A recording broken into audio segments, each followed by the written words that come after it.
You intern. The snap echoed through the silent executive floor.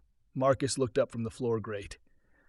Viktor Sokolov stood over him like a king addressing a peasant. He threw a stack of documents onto the desk with a heavy thud. Scan these, then shred the originals. You have 13 minutes. Dmitry Petrov leaned against the doorframe, smirking. He turned to Viktor and switched to rapid Russian, assuming the stupid American temp couldn't understand. He has no idea he's holding the evidence that will send him to prison for 20 years. Look at him. He thinks he's just doing his job. Marcus didn't flinch. He just picked up the papers. They didn't know two things. First, Marcus understood every word of Russian. And second, he was an Interpol agent who had been hunting them for 6 months. 3 months earlier.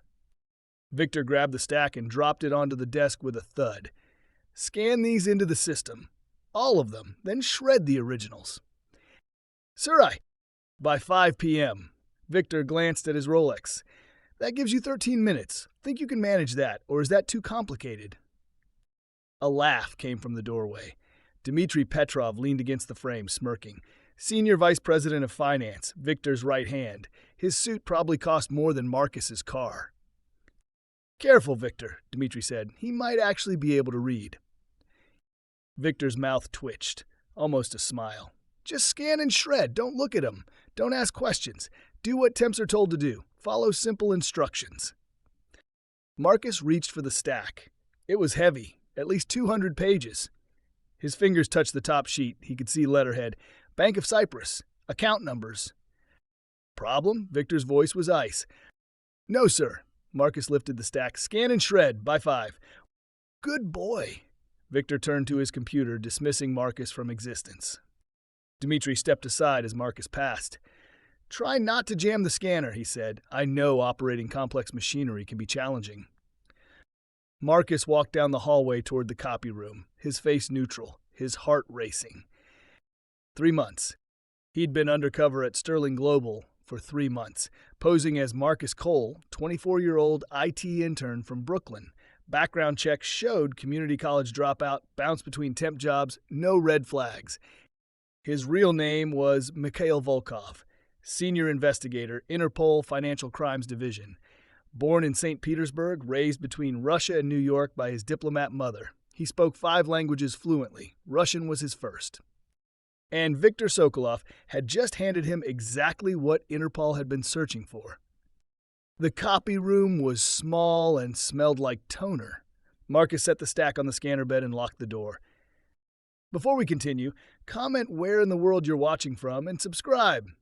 Tomorrow's story is even crazier. Marcus pulled out his phone, not his regular one, the encrypted device issued by Interpol. He took photos of the first 3 pages. Transfer authorizations, $47 million, routed through shell companies in Delaware, then Cyprus, then the Cayman Islands, all signed by Viktor Sokolov and Dmitry Petrov. Dated for Monday, 3 days from now. Marcus started scanning, feeding pages through the machine one by one. The documents told a story, falsified quarterly reports, inflated revenue numbers to boost stock prices, money siphoned systematically over 18 months, and the final play, clean out the accounts and disappear before the auditors noticed. Through the copy room wall, he could hear voices from Viktor's office. The door must have been left open. Then he heard it. Russian. Marcus froze, his hand hovering over the scanner. Viktor's voice carried through the wall, speaking rapid Russian. The accent was Moscow, but educated. Old money. Dmitry, close the door.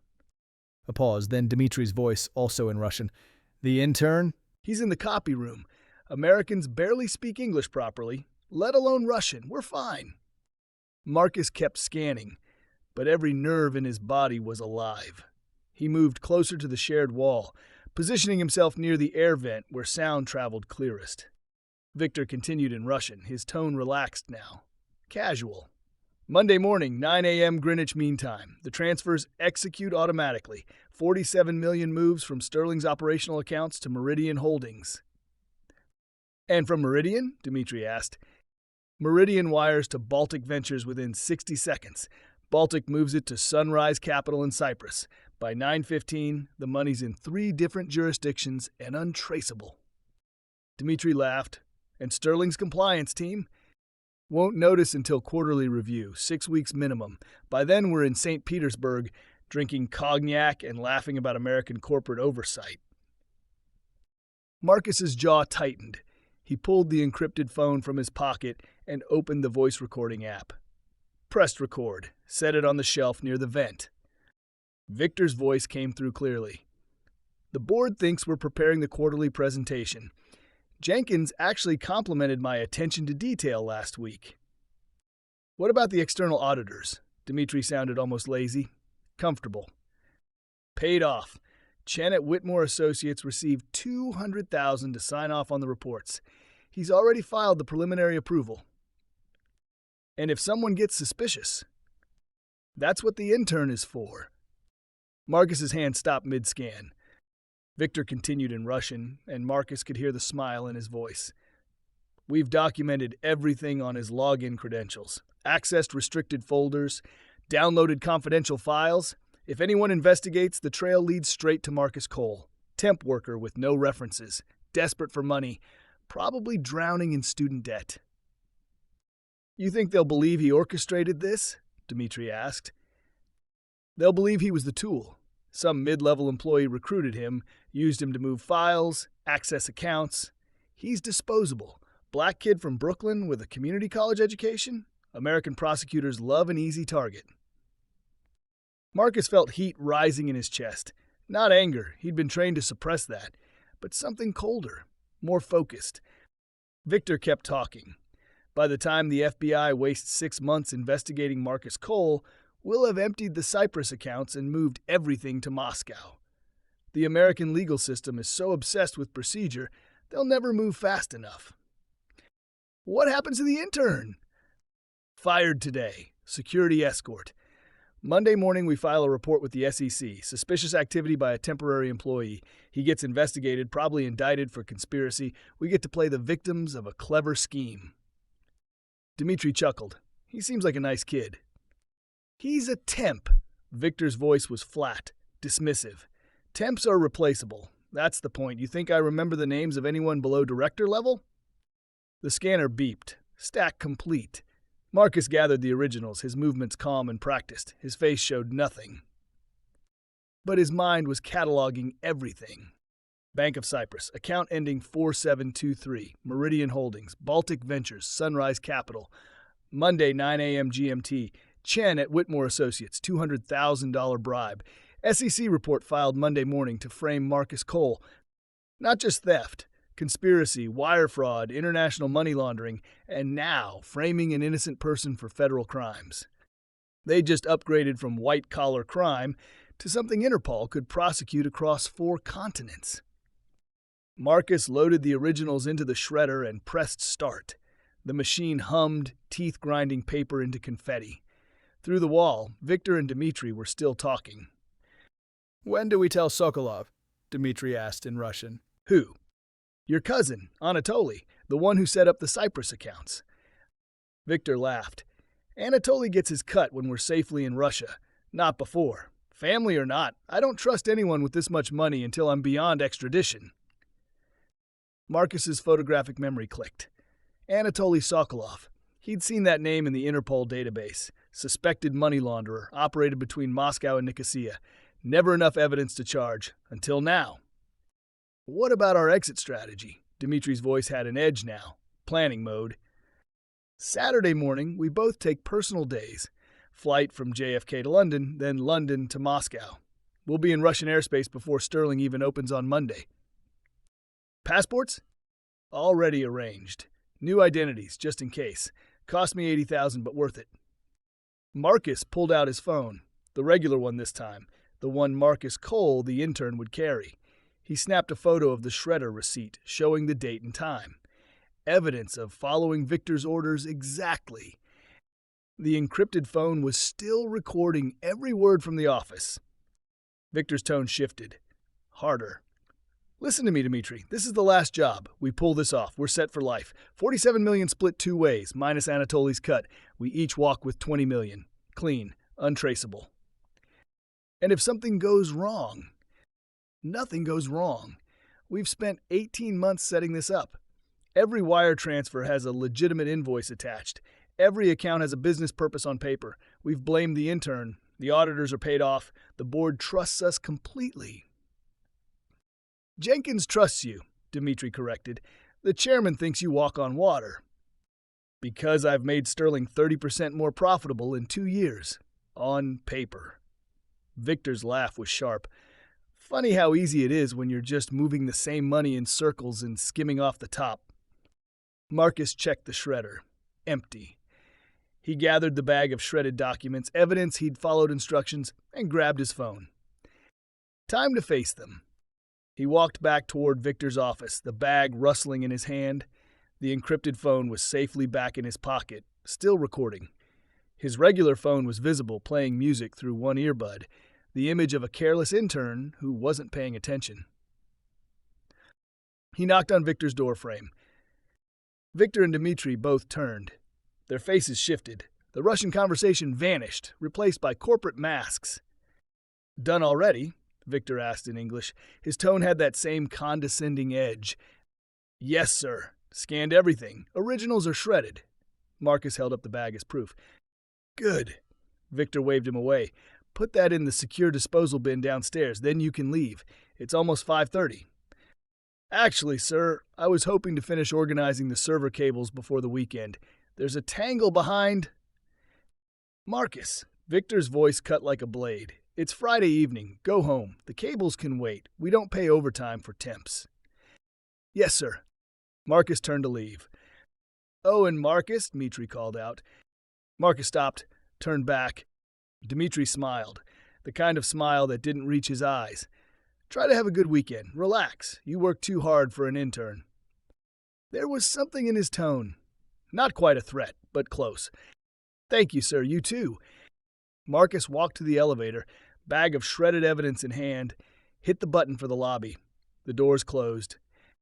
And then he allowed himself the smallest smile. Every word, every name, every account number, every timeline detail. Recorded. The elevator descended. Marcus pulled out the encrypted phone and typed a message to his Interpol handler. Full confession obtained. Multiple felonies. International conspiracy. Ready for Phase 2. Confirm green light for Monday intercept. The response came before he reached the lobby. Green light confirmed. Execute Monday 0800. Excellent work, Volkov. Marcus deleted the messages, pocketed the phone, walked through the marble lobby like just another temp heading home for the weekend. Marcus returned to his desk on the 3rd floor, the intern bullpen, as everyone called it. 6 identical desks crammed into a former storage room. He was the only one still there. Friday evening, past 5:30. Everyone else had fled the moment the clock hit 5. He sat down and opened his laptop, pulled up the server maintenance logs. He actually did need to finish the cable work. His cover required being the overly eager intern who stayed late. But mostly he needed to be visible, predictable, exactly where Victor and Dimitri would expect a clueless temp to be. His encrypted phone buzzed. Message from Interpol Tech Division. Audio file received and archived. Transcription in progress. Warrant requests filed with U.S. Attorney SDNY. Expect approval by 2200 hours. Marcus typed back, acknowledged. Footsteps in the hallway.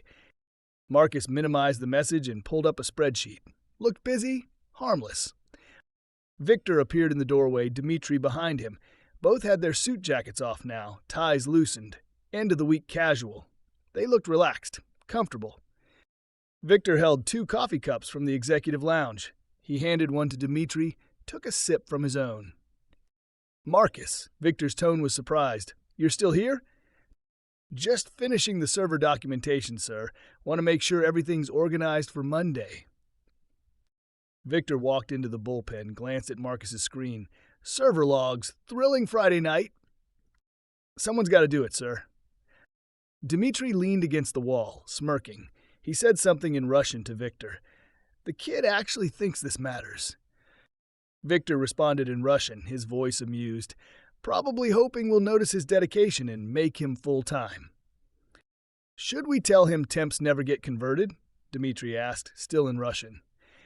Why ruin his weekend? Victor sipped his coffee, eyes on Marcus. Then he switched back to English. You know what, Marcus? You've worked hard today. Let me get you a coffee. You take it black? Cream? I'm fine, sir, thank you. I insist. Victor set his cup on Marcus's desk, deliberately close to the laptop. Marcus reached to move it. Give Victor space. Victor's hand bumped his cup. Coffee spilled across the desk. Hot liquid splashed onto Marcus's shirt, his khakis. Oh, damn, Victor's voice held zero sympathy. Sorry about that. Clumsy of me. Marcus stood quickly, coffee dripping down his shirt. It was hot, not scalding, but enough to sting. It's okay, sir. Accidents happen. You should clean that up. Victor gestured vaguely toward the hallway. Bathroom's down the hall, not the executive one. Use the one by the stairwell. Yes, sir. Marcus grabbed paper towels from the supply closet and headed toward the bathroom, coffee staining his shirt brown. He could feel the heat through the fabric. He turned the corner, then stopped.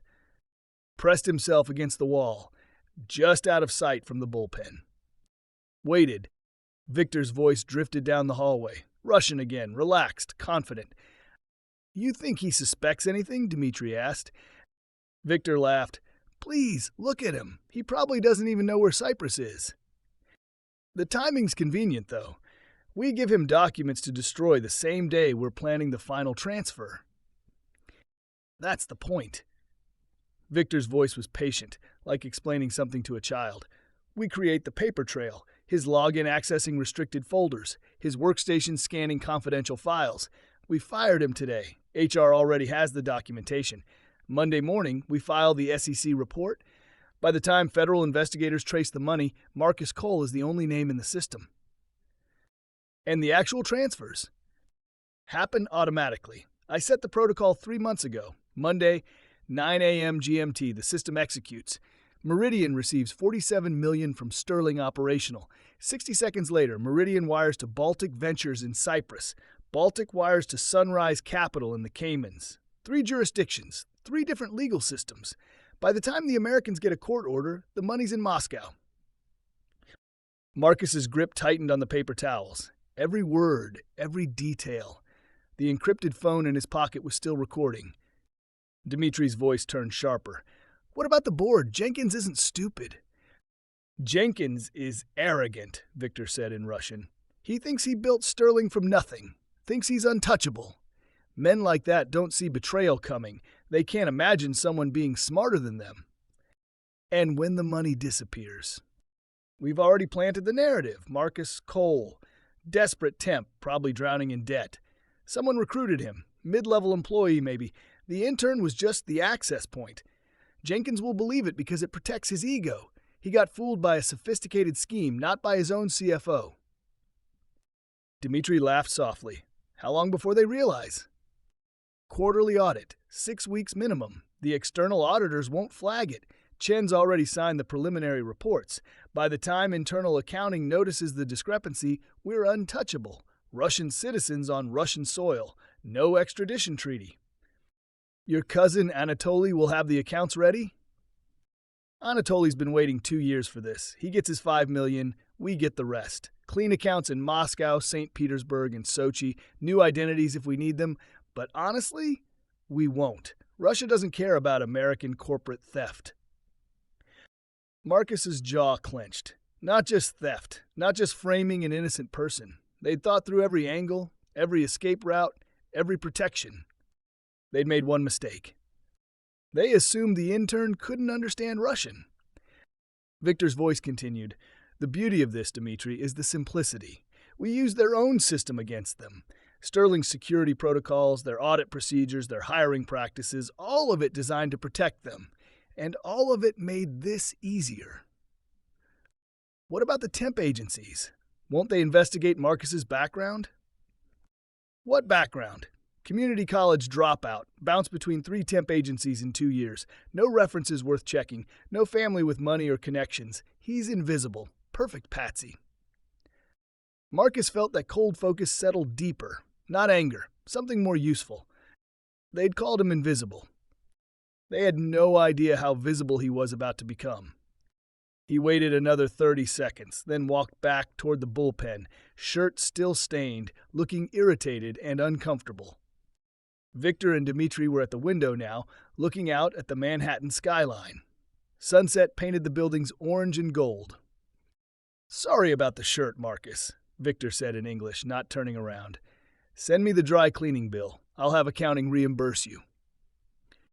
"It's fine, sir. Old shirt anyway." Still, Victor glanced back. "Why don't you head home? It's Friday. The server logs can wait until Monday." "I really should finish." "Marcus," Dimitri's voice was firm, "go home. That's not a suggestion." Something in his tone made it clear. This wasn't about being nice. They wanted him gone. "Yes, sir." Marcus saved his work, shut down the laptop, grabbed his backpack, walked to the elevator. As the doors closed, he saw Victor and Dimitri watching him. Victor raised his coffee cup in a mock salute. The elevator descended. Marcus counted floors, pulled out his encrypted phone. New message from his handler. Warrants approved. Asset freeze authorized for Monday 0900 GMT. FBI coordination confirmed. NYPD on standby for arrest support. You're clear to proceed with confrontation protocol. Marcus typed, "Subjects planning to flee Saturday morning JFK to London to Moscow. Suggest earlier intercept." Response came immediately. Negative. We need the transfer to execute. Attempted wire fraud versus completed wire fraud. Difference between 5 years and 20. Let them think they've won. Marcus exited into the lobby, waved to the security guard, an older man named Raymond who always smiled at him. "Have a good weekend, Marcus." "You too, Raymond." Outside, the November air was cold. Marcus walked 3 blocks to a coffee shop, ordered an espresso, and sat by the window. He pulled out his personal laptop, the one Marcus Cole would own, opened his email, found the message from HR. Subject, immediate termination, Marcus Cole. His smile was thin. They'd already fired him. Documentation dated today, 5:45 p.m. Reason, unauthorized access to confidential materials. Security escort scheduled for Monday morning. Perfect. They'd handed him everything. The timeline, the account numbers, the co-conspirators, the escape plan, and now the false termination that would serve as evidence of conspiracy to obstruct justice. Marcus spent the weekend in his studio apartment in Brooklyn reviewing evidence, voice recordings, scanned documents, wire transfer protocols, every piece of the puzzle Interpol had been assembling for 6 months. Saturday morning, his handler called. Encrypted line. Volkov status update. Subjects believe they've neutralized the threat. Termination paperwork filed Friday evening. They think I'm gone. And they don't know you're still in the building Monday? They think security will escort me out. They don't know I have executive clearance from the board, courtesy of our arrangement with Chairman Jenkins. His handler was quiet for a moment. Jenkins still doesn't know who you really are. No one does except you and the director. Jenkins thinks I'm FBI, corporate fraud investigation. He's been cooperative because we told him his CFO was under suspicion. Good, keep it that way until the arrests. Less chance of leaks. A pause. Volkov, they're planning to flee today, Saturday morning. We've got surveillance at JFK. Let me guess, they didn't show. Correct. How did you know? Marcus smiled. Because Victor's smarter than that. He lied to Dimitri about the timeline. Classic criminal psychology. Don't tell your partner the real escape plan. Victor will disappear after the money clears, not before. He doesn't trust Dimitri to keep quiet if they're both sitting in Moscow with nothing to do but wait. So Monday morning? Monday morning. He'll wait until the transfer executes, confirm the money's moved, then vanish. Probably has a car waiting. Private airfield, not JFK. We'll have air traffic locked down. He's not leaving the country. Good. Marcus looked at the evidence spread across his desk. One more thing. They're planning to pin this on me in a very specific way. Monday morning, they file an SEC report claiming I accessed restricted files. They've documented everything on my login. Can you prove it was falsified? Better. I can prove they gave me the files and ordered me to destroy them. I have timestamp security footage and their own voices on tape ordering me to shred evidence. His handler laughed. They really did hand you everything. Arrogance. They saw a young black temp and assumed incompetence. Didn't occur to them I might be listening. The Russian conversation was the key. The Russian conversation was the confession. Everything else is just supporting evidence. They finalized the Monday plan. Marcus would arrive at Sterling at 7 a.m. before Victor and Dmitri. He'd set up in the executive conference room with Interpol tech support. When Victor and Dmitri arrived for their scheduled 8:30 board prep meeting, the doors would lock, and Marcus would stop being Marcus Cole. Monday morning arrived cold and gray. Marcus dressed carefully, not the intern khakis and cheap button-down, a tailored charcoal suit, Italian leather shoes, the kind of outfit that cost 3 months of a temp's salary. He arrived at Sterling at 6:45. The lobby was nearly empty. Raymond was at the security desk looking surprised. "Marcus, thought you were let go Friday." "Special meeting with the board. Chairman Jenkins requested my presence." Raymond checked his computer. "Huh, you're right, executive clearance for conference room A. You moving up in the world, kid." Marcus smiled. "Something like that." The elevator rose to the executive floor. Conference room A was Victor's favorite, the one with the best view of Manhattan, the one he used to impress investors. Today it would serve a different purpose. Marcus unlocked the room with the key card Jenkins had provided. Inside, 2 Interpol technical specialists were already setting up cameras, recording equipment, signal jammers for cell phones, door lock override controls. "Volkov," the lead tech nodded. "We're almost ready. Remote lock on the doors is active. Cell jammer goes live on your signal. We've got feeds to Interpol Lyon and FBI New York. This is being recorded from 6 different angles. Audio? Crystal clear. We'll catch every word." Marcus set his laptop on the conference table, pulled up the files, the bank transfers, the voice recordings, his Interpol credentials. At 7:15, his encrypted phone buzzed. Text from surveillance. Subjects entering building. Both arrived together, heading to executive floor. Marcus's heart rate didn't change. Years of training. He sent a message to Jenkins. "In position. Thank you for your cooperation. What happens next will be difficult to watch, but necessary." At 8:25, Marcus heard voices in the hallway. Russian, relaxed, confident. The conference room door opened. Victor entered first, Dmitri behind him. Both wore suits that cost more than most people's monthly rent. Victor carried a leather portfolio. Dmitri held a coffee from the executive lounge. They froze when they saw Marcus. "What the hell are you doing here?" Victor's face darkened. "You were terminated Friday." Marcus stood, calm, centered. "Sit down, gentlemen. We need to talk." "Like hell we do." Victor pulled out his phone. "Security." Marcus pressed a button on his laptop. The conference room doors clicked shut. Locked. Victor grabbed the handle. Pulled. Nothing. "What?" "I said sit down." Marcus's voice was different now, harder. The careful submissiveness was gone. Dmitri moved toward the door. Tried his phone. "No signal, Victor. Something's wrong." "What is this?" Victor turned, anger replacing confusion. "Some kind of shakedown? You think you can extort us, stupid kid?" "Sit down." Marcus didn't raise his voice, didn't need to. Something in his tone made them pause. The authority, the absolute certainty. Victor and Dmitri exchanged glances. Slowly they moved to the conference table. Didn't sit. Stood behind chairs, ready to move. Marcus walked around the table, hands in pockets, relaxed. "Let's talk about Cyprus, shall we?" Victor's face went carefully blank. "I don't know what you're talking about." "Bank of Cyprus. Account number ending 4723. $47 million. Transfer scheduled for 9 a.m. Greenwich Mean Time." Marcus glanced at his watch. "That's about 30 minutes from now." Dimitri's jaw tightened. "You access confidential files. That's corporate espionage. We have documentation." "You have falsified documentation showing that Marcus Cole accessed files you gave him and ordered him to destroy." Marcus smiled. "The question is, do you want to hear the recording before or after I explain who I really am?" Victor's face had gone pale, recording. Marcus opened his laptop, turned it to face them, pressed play. Victor's voice, crystal clear, speaking Russian. By 9:15, the money's in 3 different jurisdictions and untraceable. What about the board? Jenkins is arrogant. He thinks he built Sterling from nothing. Men like that don't see betrayal coming. Marcus let it play for 30 seconds, then stopped. The silence in the room was absolute.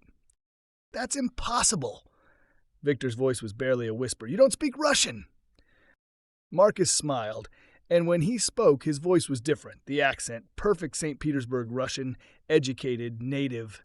Shall we discuss the $47 million? He said in flawless Russian. Or perhaps the shell companies, Meridian Holdings, Baltic Ventures, Sunrise Capital.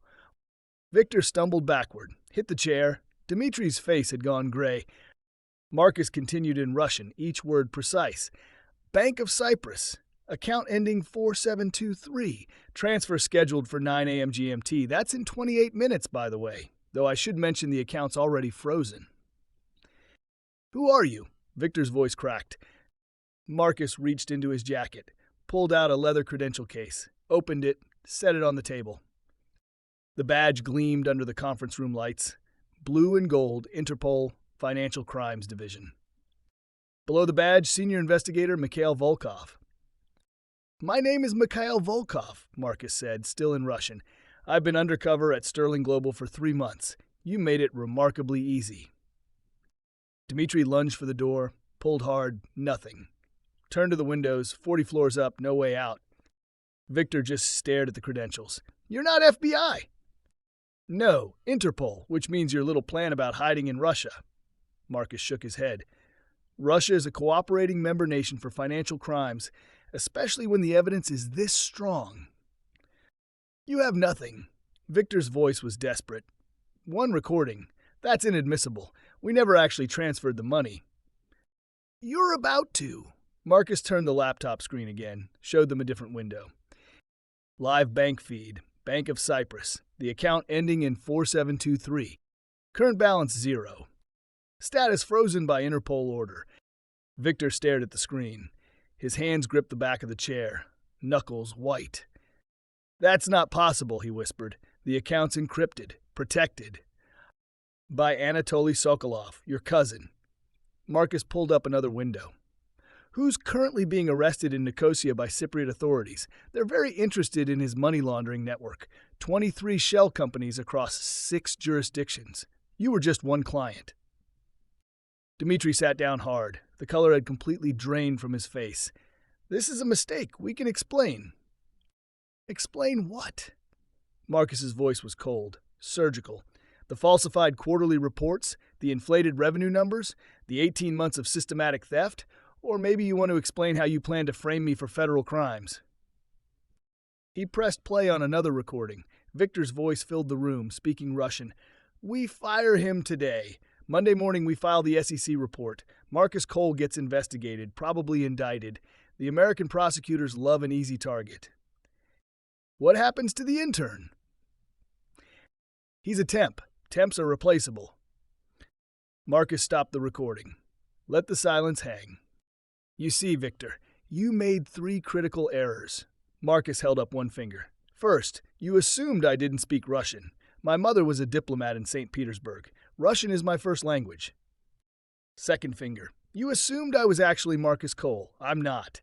That identity was created by Interpol specifically for this investigation. Background check, employment history, college records, all fabricated. Third finger, and you assumed I was alone. Marcus pressed the intercom button on the conference room phone. You can come in now. The door locks clicked open. 4 people entered. 3 wore tactical gear with Interpol patches. The 4th was in a dark suit, FBI. The lead Interpol agent was a woman in her 50s, gray hair pulled back, eyes like steel. She spoke in accented English. Viktor Sokolov, Dmitry Petrov. I am Agent Rousseau, Interpol Financial Crimes Division. You are under arrest for international money laundering, wire fraud, conspiracy to commit fraud, and obstruction of justice. Victor found his voice. We want lawyers. We're not saying anything without... Of course. Rousseau nodded to her team. You have that right, though I should mention we have 6 months of evidence. financial records, voice recordings, testimony from your auditor Chen, who's currently negotiating his own plea deal. And my personal favorite." She gestured to Marcus. 3 months of undercover surveillance by one of our best investigators who documented everything. Every conversation, every transfer, every lie. The FBI agent stepped forward. "Under United States law, you're also being charged with wire fraud, conspiracy, and attempted theft from a federally insured institution. The Southern District of New York has warrants for your arrest." Dmitri stood abruptly. "This is entrapment. He tricked us." "I listened." Marcus's voice cut through the room. "You handed me documents to destroy. You discussed your crimes in what you thought was a private conversation. You framed an innocent person for felonies. I didn't trick you into doing anything. You did it all yourselves." Victor's face had gone from pale to red, rage replacing shock. He switched to Russian, snarling. "You think you're clever? You think this matters? My family has connections, lawyers, money. You're just a—" Marcus took one step forward. When he spoke, his voice was quiet, deadly. Perfect Russian. "I'm the person you underestimated, the temp you thought was invisible, the black kid you assumed was too stupid to understand your language." He leaned in close. "I'm the one who's going to watch you spend the next 15 years in federal prison." Victor lunged. 2 Interpol agents grabbed him before he made it 3 feet, slammed him against the conference table. Handcuffs clicked. Dmitri didn't resist, just stood there, shaking, as they cuffed him. "Viktor Sokolov, Dmitri Petrov," Agent Rousseau said formally. "You have the right to remain silent. Anything you say can and will be used against you in a court of law. You have the right to an attorney." They read both men their rights, in English, then, for Victor's benefit, in Russian. Marcus watched from the window. Below, in the Sterling Global lobby, he could see employees gathering. Security. Camera crews already assembling outside. News traveled fast in Manhattan. Victor was screaming now. Russian curses, threats, promises of revenge. Marcus felt nothing, just cold satisfaction. 3 months of being invisible, of being dismissed, insulted, underestimated. Worth it. 6 months later, the headquarters of Interpol in Lyon, France looked like something from a spy film, all glass and steel and flags from 100 nations. Mikhail Volkov, no longer Marcus Cole, stood in a conference room overlooking the Rhone River wearing his dress uniform. Secretary General Arnaud sat across from him, a folder open on the table. "The Sterling Global case concluded last week," Arnaud said. "Final sentencing?" Viktor Sokolov received 15 years in federal prison plus $12 million in restitution. Dmitri Petrov got 12 years with a permanent ban from the financial sector. Chen, the auditor, took a plea deal, 5 years for cooperation. And the money? $47 million recovered in full, returned to Sterling's operational accounts. We also uncovered Victor's cousin Anatoly's network, 23 shell companies across 6 jurisdictions, 8 additional arrests, total asset recovery just over $200 million. Arnaud smiled. "Exemplary work, Investigator Volkov, which is why I'm promoting you to Task Force Lead, Eastern European Financial Crimes, your operation." Mikhail nodded. "Thank you, sir." "The American press is calling you a hero, the intern who took down Wall Street corruption." Arnaud closed the folder. "How does it feel?" "Like justice, sir, exactly like justice." The courthouse steps were crowded with reporters. Inside, Viktor Sokolov stood in an orange jumpsuit, hands cuffed, as the judge read his sentence. 15 years federal prison, $12 million restitution, forfeiture of all assets connected to the crime. Victor's lawyer whispered urgently. Victor shook his head. His face was hollow. Age 10 years and 6 months. Everything gone. The penthouse apartment in Manhattan seized. The house in the Hamptons seized. The offshore accounts frozen and liquidated. His wife had filed for divorce. His children wouldn't take his calls. In the gallery, Marcus Mikhail sat quietly watching. Their eyes met for a moment. Victor's filled with hate. Mikhail's empty. Then guards led Victor away. 15 years. He'd be 70 when he got out. Dmitri's sentencing was an hour later. 12 years. Same story. Everything lost. Family destroyed. Career obliterated. The man who'd laughed about temps being replaceable was now living in a 6x8 cell. Mikhail didn't stay to watch. He'd seen enough. Outside, the November air was cold, same as it had been 6 months ago. Full circle. After the orientation, Marcus walked through Sterling's lobby one last time. Raymond was still at the security desk, still smiling. "You're famous now, Marcus. Or should I call you Mikhail?" "Marcus is fine. It's who I was when we met." "You coming back?" "No, new assignment, Eastern Europe. But I wanted to say goodbye." Raymond stood, extended his hand. "You taught this building something important. Taught me something too." "What's that?" "Never judge the person cleaning the floors. Never dismiss the intern. Never assume you know someone's story just by looking at them." Raymond's smile was warm, because you never know who's really in the room. Marcus shook his hand. He walked out into the Manhattan afternoon. The city stretched around him, millions of people, millions of stories. Some honest, some not. His phone buzzed. New assignment, Prague, suspected money laundering ring, 3-month undercover operation. Marcus smiled. Time to be invisible again. I hope you enjoyed that story. Please like the video and subscribe so you don't miss the next one. In the meantime, I've handpicked 2 stories for you that I think you'll enjoy. Have a great day.